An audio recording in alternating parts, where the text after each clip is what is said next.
It's time to show the Demon Lord who's the boss.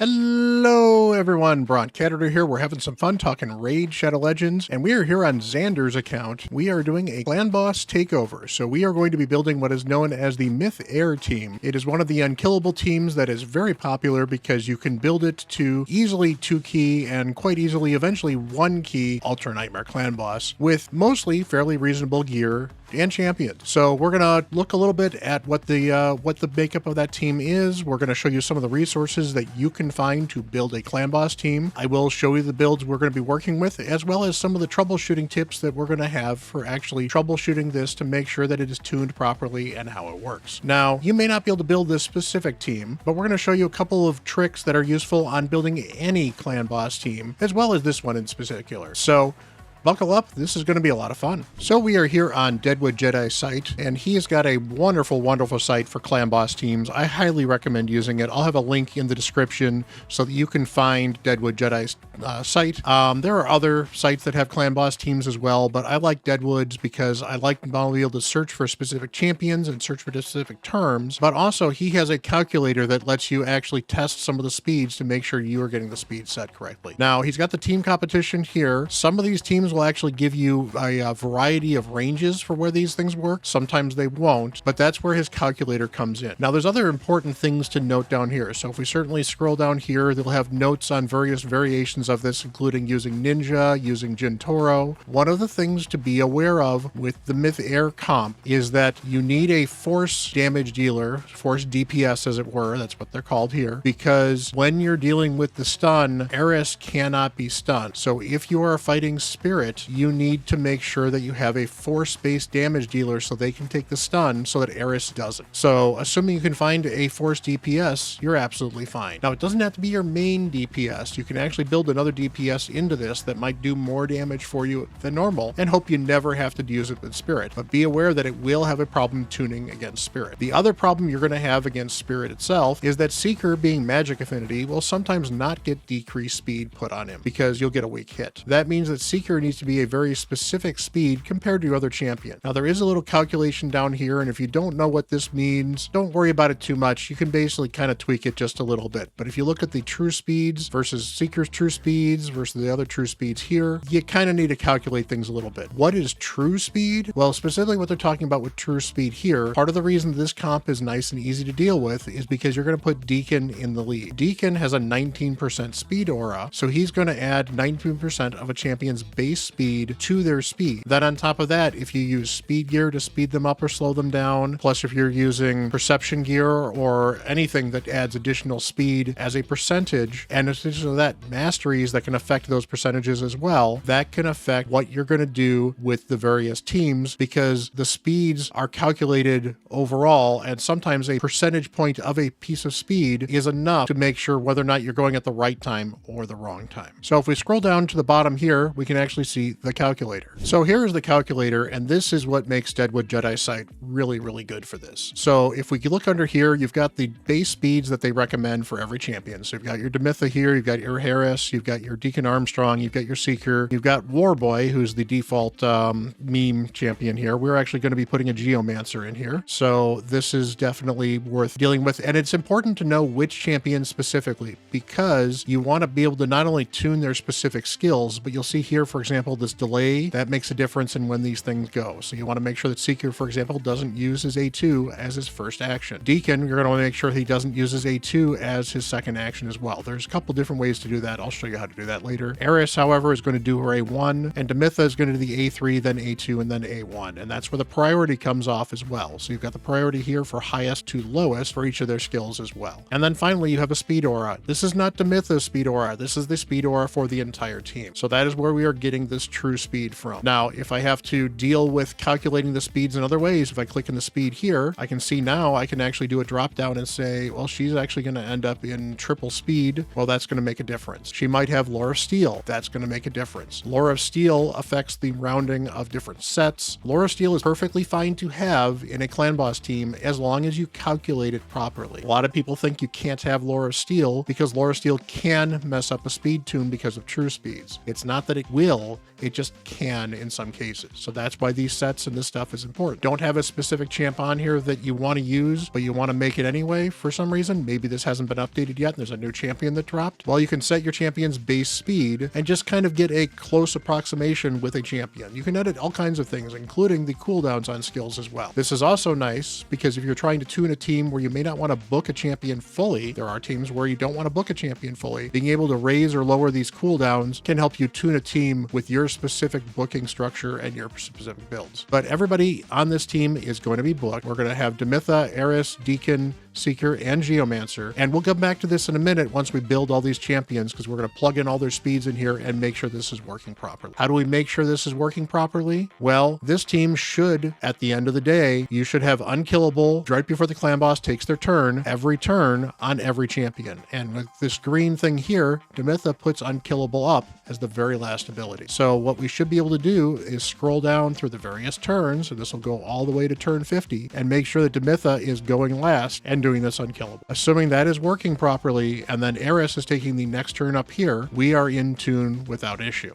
All right, so this is our Demytha build we have right now. Honestly, the only thing that's really important in a Demytha build is hitting the right speed, and we have her at 276 speed, which still works just fine. 273 is too slow, 274 is the listed speed, but if we crank up the speed a little bit in the calculator, 276 works just fine with everything else that is set up on her. So she does have 3 pieces of speed, so you have to make sure you mount that in the calculator. She also does not have any additional lore of steel here in the Masteries, as well as she does not have lasting gifts. You cannot have lasting gifts on Demytha. If you put lasting gifts on Demytha, what can happen is she can slowly but surely start to overload a buff bar with extra continuous heals until eventually she can't put her block debuffs on a champion, or block damage, I should say, and that block damage means you're unkillable. And if you can't put the block damage, then suddenly you're killable and the team dies and it's all bad. The humanity, crashing Hindenburg, all that fun stuff. So make sure you do not put lasting gifts on her. When in doubt, no masteries, but honestly, War Master adds a ton of extra damage because she will be attacking at least once a turn. Actually, she's only going to be attacking once a turn because she only has 1 attack. But you know what? You might as well get that War Master damage out there because that's really going to be the only damage Demytha is going to do. All right, and this is another important tip here to remember, and it's something I'm glad we checked with. You need to make sure that you have, if you have any Demon Lord speed in the arena stuff, so if you've been doing live arena, been putting stuff in your Demon Lord battles, you do need to add that speed in when you're talking about calculations for what your speeds actually are. So I honestly do not recommend doing that because once you can build those speeds, those are effectively useless points that you can't put anywhere else. So I don't recommend putting speeds in the Demon Lord, but if you happen to have done it, particularly if you were just struggling to get to the right gear point at some point in time, it's somewhat understandable. So you do need to make sure that you calculate for that. So having to relook at Demytha, we've now calculated her speed. I've got plus 12 here, so I can keep that in mind for all future speed tunes. And I know that 274 will work just fine in the tune. So here are the stats for Heiress. We wanted to get her in Toxic if we could, and we managed to get her in Toxic. She looks like she's a little fast because 244 is the speed that it's listed at, but honestly 288 works, not 288, but 248. But after checking the calculator, 248 works just fine. She's in Toxic. She actually can do some okay damage, so if you can max her crit rate and give her some crit damage, she doesn't need the survivability, so an attack chest is great, and just build her for some damage. Plus, in the Toxic set, since we don't have any other poisoners, she'll get extra damage from the poisons as well, making this more likely to be a 1-key. You don't want to pile up too many poisons, however, so if you have another poisoner on the team as your DPS, you do not want her or anybody else in Toxic. As far as which champion is best in Toxic, Heiress is very good in Toxic, so is Seeker. Either of the two of them in Toxic is just fine. All right, we've got Seeker here at 169 speed. He is crit capped. He has a lot of crit damage. He can actually hit pretty hard, so you want to build him with some attack and some damage because, again, you're looking to do as much damage as you can within reason, and he does bring the increased attack as well. Unlike looks like, he says he's a defense-based damage dealer, but Seeker is actually an attack-based damage dealer. I don't know why they list him as a defense. It's always been one of the weird things that Polarium has not managed to fix, but he gets damage based off of attack, not defense. So this is how he's built. We don't need any accuracy for landing any debuffs because he cannot provoke the clan boss. That said, if he's got a little bit of accuracy, you can use him in other areas maybe as well, although probably not really great with this 169 speed. And while we're at Seeker here, we're going to talk about Masteries just a little bit. I'm going to show you that you've got Laura Steele here. So what Laura Steele does, it gives you a 15% bonus to the stats you get off of a set. So the reason that Laura Steele can make a difference in a clan boss team is this can give you a few extra pieces of speed if you have speed gear. If you're not using any gear that affects your speed, so you're not using pinpoint, you're not using perception, you're not using speed, you're not using some of those things that give you percentage speed boost as the stat, then this does absolutely nothing to the speed tune and is perfectly safe to use. If you are using something like a speed set and you're using this to get to the speeds you need to get to, then you need to be aware of the speed you're looking to get to, and you need to be aware of where it may round off, which is where the calculator is, again, very, very useful. Other ones you want to avoid is on some champions, you want to avoid lasting gifts, as we talked about with Demytha, because sometimes you need the buffs to fall out at very specific times. So champions that have buffs that are timed important, so things like increased speed or well, the increased speed is a good one. Things like block debuffs, not as much of an issue if they last an extra turn in most cases. Increased attack, increased defense, they're not a huge problem if they last extra. Even something as strange as ally protection can last a little while longer and not really disrupt a tune. But some things that are speed tune specific, so increased speed can be a very big problem. Other ones to avoid is Cycle of Magic is a good one to avoid. Cycle of Magic gives you a 5% chance of decreasing the cooldown of a skill in one turn. Anybody that has a skill that has to be done at a very specific time cannot have Cycle of Magic. This will throw your team off. Other ones that can throw your team off as well that people don't always think about is Rapid Response and Arcane Celerity. They both give you bonus turn meter randomly for buffs or debuffs falling off of your team or the enemy team. You don't want random turn meter boosts. Random turn meter boosts are absolutely bad. Finally, Cycle of Violence honestly is not a problem in Clan Boss. If you have somebody that's doing 30% of the Clan Boss's max HP in a single hit, you don't care, you've already one keyed Clan Boss. So Cycle of Violence, go nuts if you want to use it, not going to hurt people too much. And finally, things that can actually be really, really good in some teams. Retribution can be good in some Clan Boss teams. This is a block damage team, so it's not going to be particularly good, but on a unkillable team that is using unkillable instead of block damage, well, you're going to be getting hit for this max HP occasionally, which means you might get some counterattacks on occasion. So that can be very good. And some teams, you actually get the stun and then cleanse it, so the deterrence can give you a chance to counterattack as well. So picking up deterrence is a good thing for some Clan Boss teams. Picking up retribution can be a good thing for some Clan Boss teams. Fortunately, there's nothing that really hurts your turn meter too much in the defense tree other than do not take Cycle of Revenge, because yes, you've got a very small chance of actually getting this critical hit, but you don't want to have it actually happen, and that's what throws off your tune, because finding that would be an absolute nightmare. So we've got Deacon here. His speed is 190 in Clan Boss. That works just fine. He does need enough accuracy to land decreased defense, because that is part of the reason he is in the team. The other part is to do the increased speed ability that he has as well. Make sure you don't mess with that. There's actually some relics now that can actually mess with how much extra turn meter he grants. Do not do that. Otherwise, I built him for some crit rate and crit damage because I could, but Deacon is not going to do a lot of crit rate and crit damage. Most of his damage will come from him just attacking regularly and having War Master. So he doesn't need the crit rate and crit rack if you're struggling to get the speed, but since the speed is fairly easy because it's fairly low and he's a fairly fast champion naturally, getting yourself some extra damage out of him doesn't suck. And so finally, we've got Geomancer right here. Geomancer is 157 speed. That is tuned properly. He's got no masteries at the moment. He's got some masteries, but he doesn't have any masteries that are going to cause a problem. He will get the rest of those masteries later. I've been promised. That's why he's only level 30. We booked a second Geomancer and built him up for this team specifically. Geomancer is a great damage dealer in Clan Boss. However, with a block damage team, he certainly does lose some of the damage because you're not reflecting any of the damage directly because that's all zero. You're waiting for his War Master, or actually in his case, his Giant Slayer to proc on that reflected damage. So Geomancer can still be a very good damage dealer, but it will slow down the damage that he is going to do in these Clan Boss teams. That said, it still should be a very solid 2-key with Geomancer.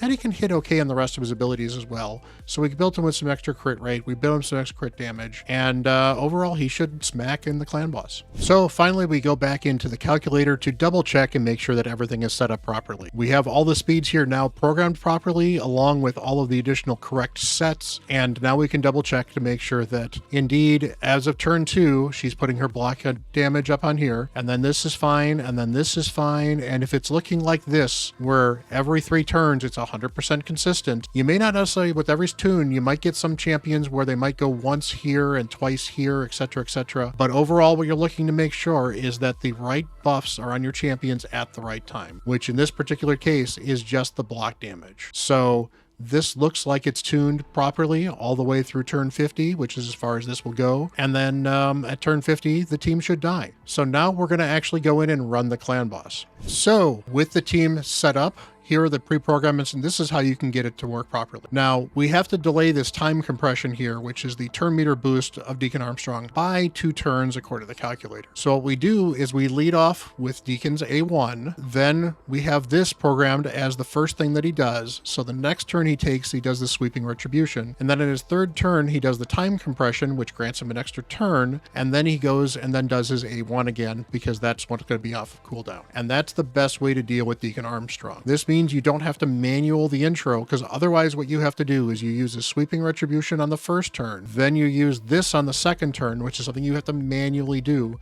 before he gets the time compression and the sweeping retribution. So you do miss out on 1 turn of decreased defense. It turns out it's not really a big deal in the long run, and the fact that you can do this on full auto, which means you can just press auto and let it go, on top of the fact that once this becomes a full auto 1-key team, you can just auto battle it and be done with it. So that is why you program him like this. Geomancer, you want that Quicksand Grass to be out. You want that ideally out on the AoE hits, because that's where you're going to get the most damage from it. So we set him up to do this. But as a DPS, he's going to be going fast enough where it turns out it's probably not a big deal anyway, because he's going to be taking 2 turns per clan boss turn. And since this is on a 3-turn cooldown, she should keep this up 100% regardless. Geo is also providing Weaken with this as well, which is absolutely amazing. So that helps make him a really good clan boss champion as well. And he does hit fairly hard on this ability. And we do have decreased accuracy as hell. It doesn't need to be booked, so this not being booked is not that bad. Not landing this is not going to kill anything. Seeker, you need to delay by 1 turn his Tailwind, which is the increased turn meter and the increased attack. So we lead off with this and then we move back for this. But you do want to make sure you prioritize this, just because you never know if the AI is going to decide to not do this ability. So you want to make sure you do prioritize that. Demytha, we want her to lead off with the A3. You want her to then do the A2, which extends buffs as well. And then you want her to A1 whenever she's not doing any of the other ones. Finally, Heiress, she needs to lead off with this skill, because this is the skill that does the increased speed and the cleanse. This is why we're able to keep this at a 2-turn cooldown. This absolutely needs to be booked, because you'll notice here there's a chance for her to not put that increased speed up and not cleanse if you're not careful. So you absolutely need to make sure that this is up, and this is booked at 100%. So Heiress needs to be fully booked on this skill. Demytha needs to be booked on every other skill here.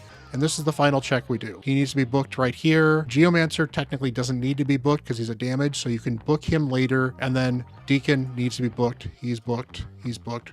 We're in good shape. So we will save this clan boss team setup, make sure we grab it here. We are ready to go into the clan boss, so we will start this clan boss key here. So I'm not going to make you sit through this entire clan boss run, but I am going to sit and watch it myself. And this is one of the important things to do. So you can watch it and you can track the turns based on what's going on with the DeadwoodJedi calculator. So you can make sure that the last person to take a turn, well in that case was Geo, was the person that the clan boss calculator says to make sure they takes a turn. But I'm going to watch this, because if something goes wrong where suddenly they are taking damage that they should not be taking, what I can do is I can pause the run and then quit the game.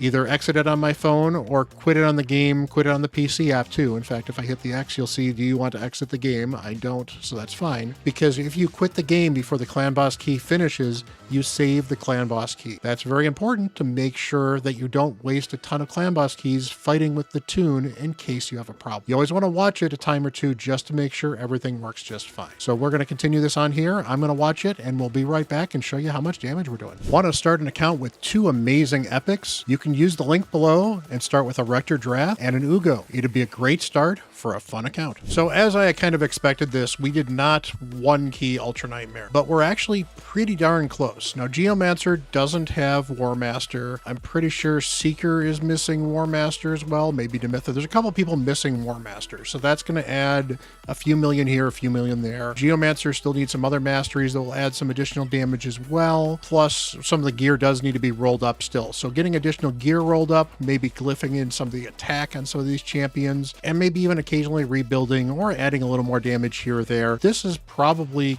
going to be a one key with just a little bit of work. You're always going to have a little bit of the viability problem of you're definitely going to need to run this team against an affinity boss, and you're also going to want to run it against an affinity boss that's probably the best one for this team. And honestly, the best one for this team is going to be Magic and then Force. And Spirit is just not going to be great because you're losing out on Heiress and you're losing out on Geomancer's damage a little bit. Although again, to be fair, Geomancer's damage is mostly Reflect, and he's placing the burns, so that part's not going to be too bad. But hey, you know, this is a nice key. This is a huge change for his account, and he is super stoked that he'll be able to get that Nightmare chest top, because you know what? 2-keying Nightmare is a huge step in any account. So that is building a Clanboss. That is building the Myth Heir specifically. But honestly, most of the Clanboss builds that I do work very similarly. If you're interested in booking me for a takeover, there is a link in the description, so you can actually hop into my Discord and talk to me there about booking a takeover. We do takeovers also on CatHerder, although I don't do Clanboss takeovers there because Clanboss takeovers tend to be very involved. But I do a lot of free, just, you know, simple takeovers, simple coaching, maybe a couple champion builds all the time on my streams, all the time on Twitch. So check me out on Twitch. Certainly appreciate you guys hitting that like button and hitting that subscribe button here on YouTube. Much love to all you guys. You guys are so awesome. And until the next video, I'm Bront CatHerder.